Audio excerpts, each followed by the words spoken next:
Late nights, when most of the cities were asleep, a woman was prostituting herself to gain some cash for her and the love of her life. It's not an uncommon tale. It's not even a tale that is expected to have a happy ending. Most people assume the reasons a person becomes a prostitute is not on purpose. But what happens when a prostitute takes back the narrative and decides to kill? Is it self-defense? Do these men deserve to die? In February of 1956, a little girl was born. This little girl was not born of malice. She didn't have hate in her heart. And she had her whole life ahead of her.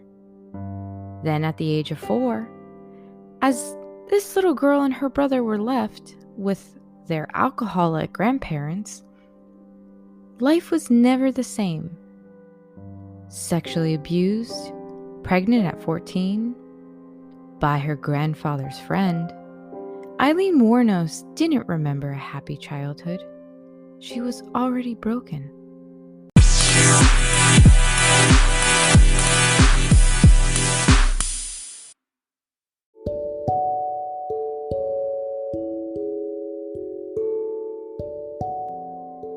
Hello, this is Caitlin from GBRLIFE of Crimes. This is a podcast where we talk about women crimes and the psychology behind it. Did they have mental illness? Did they just do it for fun? What caused these women to kill? Continue listening, because this week is about Aileen Wuornos, Monster.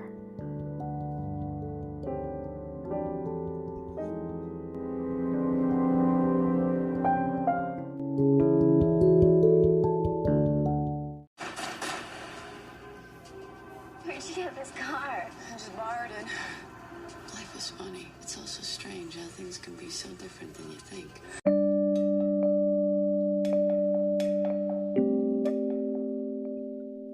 Aileen Wuornos is well known because of the movie Monster that came out in 2003.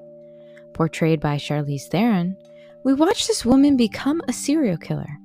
But what was her story?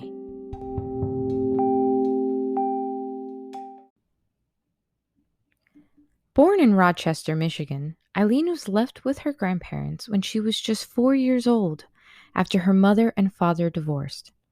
They were an incredibly young couple, marrying at only 14 and 16 years old.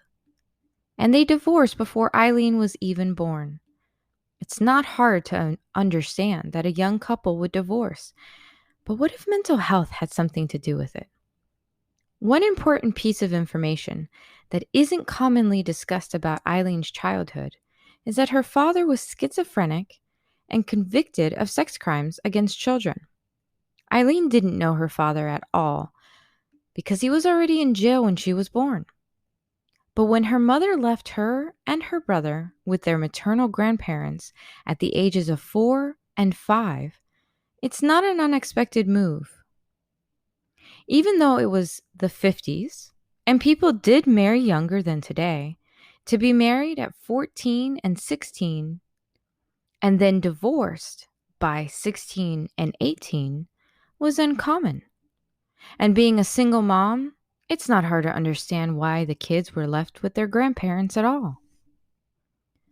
Aileen went on to be sexually abused by her grandfather and became sexually involved with her own brother.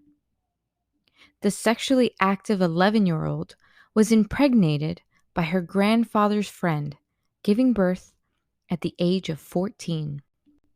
When most girls her age were talking about schoolboy crushes, Aileen was putting her son up for adoption.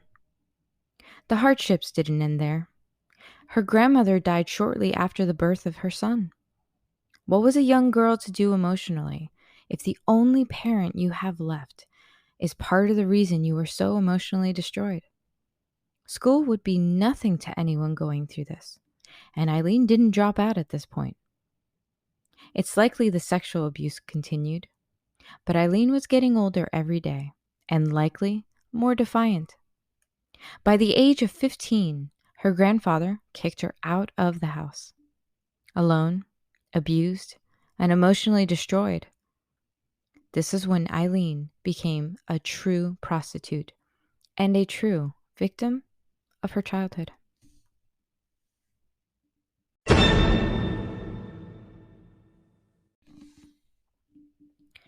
Prostitution is a crime we all know she turned back to eventually. But that's not where her life of crime began. At least that's not how she got caught at first. In 1974, Aileen was 18 years old and had lived on her own for 3 years. Subsequently, when she got caught by getting in trouble with a DUI, disorderly conduct, and firing a .22 caliber pistol, she happened to be in Colorado at the time, far from home. It's not shocking that she didn't appear in court after her charges. She clearly didn't have the need to be innocent and good. This is not to say she didn't want happiness, but from what occurred to her up to this point, how could she take these charges seriously? In 1976, she got in trouble again, but this time it was the assault towards her husband. It was only a 9-week marriage, but she did marry a 69-year-old man in Florida. Given her history of abuse from older men, it's obvious why she would find herself in a marriage with an older man. But the assault towards him, this was likely the beginning of her rage finding its way out. Rage that maybe could have been helped if someone actually tried to help her. Instead of an annulment from her husband, Aileen found out her brother had died from cancer and left her $10,000 from his life insurance. A young girl with nothing since she was 15 years old probably thought she was completely rich with $10,000. She spent it in just 2 months. Broke and alone, Aileen's life of crime was about to take a turn. In 1981, she was arrested and charged for armed robbery, taking only $35 and a pack of cigarettes. But she did go to jail from 1982 and 1983. A year after her release, she attempted to pass forged checks, and a year after that, she was suspected in the theft of a gun. Year after year, Aileen became a full-fledged criminal, dabbling in car theft, robbery, assault. Then she met the love of her life, Tyria Moore. They met at a bar.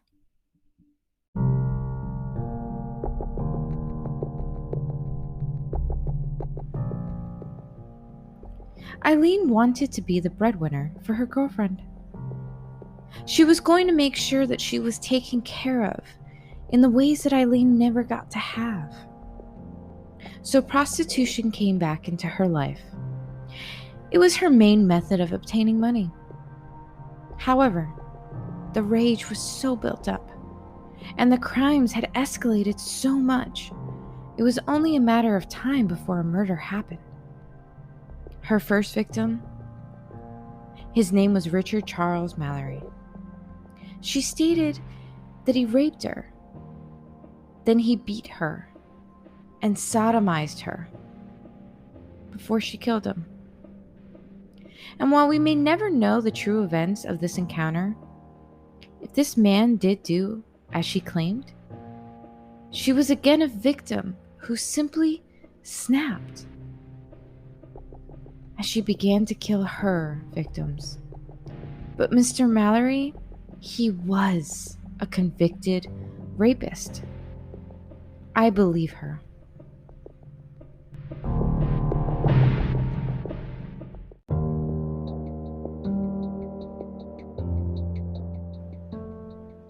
However, her remaining 6 victims, David Andrew Spears, Charles Edmund Karskinen, Peter Abraham Siems, Troy Eugene Barres, Charles Richard Humphreys, and Walter Gino Antonio, were not rapists.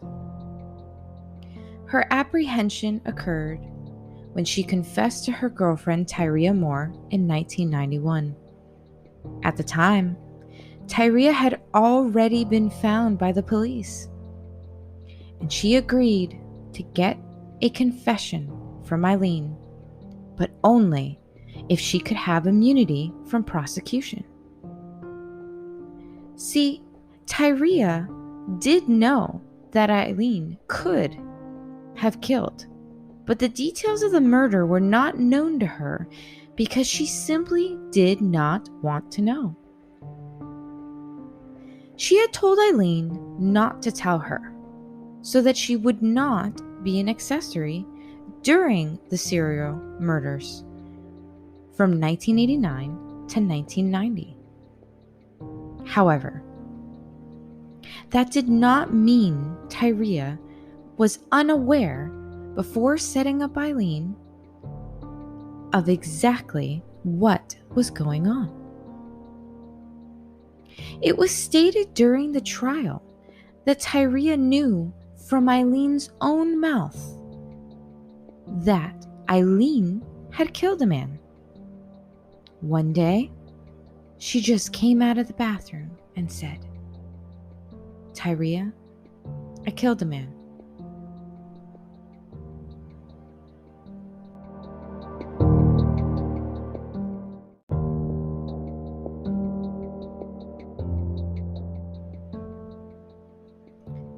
After that moment, when Tyria found out for sure that Aileen had indeed killed a man,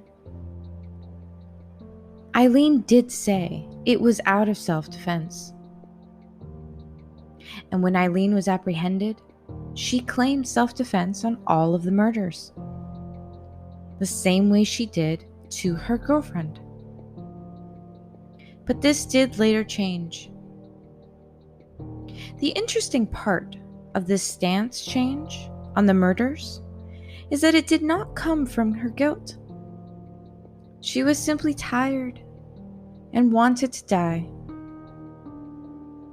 Aileen had been sentenced to death from her trial, but she was found to be mentally unstable during her trial. She was diagnosed with borderline personality disorder and antisocial personality disorder. Yet, she was sentenced to death.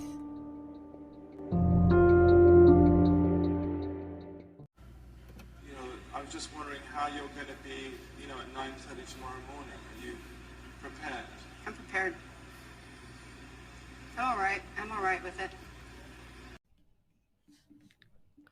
After trying to appeal her death sentence multiple times with the evidence that her first victim, Richard Mallory, was a diagnosed sociopath and convicted rapist, and this evidence was not allowed during her trial, Aileen began to give up on trying to change people's minds, especially about what happened to her.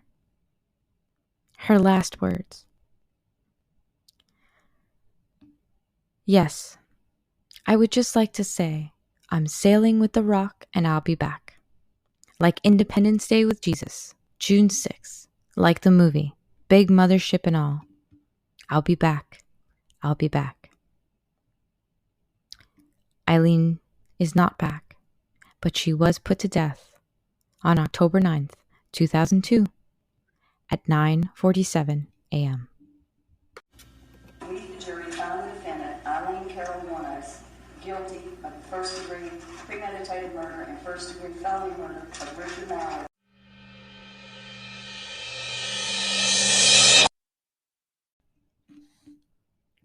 So was she a real serial killer? According to the psychopathy checklist, she had a PCLR score of 32 out of 40. This is a checklist to determine if people are antisocial and to see if they have interpersonal behaviors. If an individual were to score anything above 25, they were more likely to be diagnosed with psychopathy. To be clear, she was not a sociopath. These are two different illnesses. A sociopath does not have the ability to feel empathy or remorse, but a psychopath does, and they often have a small conscience along with the ability to follow social conventions as it suits them. Wondering how psychopathy and serial killing go hand in hand? Typically, a serial killer is going to have sociopathic and psychopathic traits. But that does not mean they are going to be insane individuals. This means they have the personality traits that are more common in people who kill. Aileen Wuornos had a high enough score on the checklist to determine if she was going to fit the mold of a more traditional serial killer. She did also have borderline personality disorder and antisocial disorder, in addition to a higher score on the PCLR test. But many psychiatrists argue that what she needed was help, not to be put to death. We will never know what could have become of Aileen had she been given the help early enough. But we should all know society did fail this woman.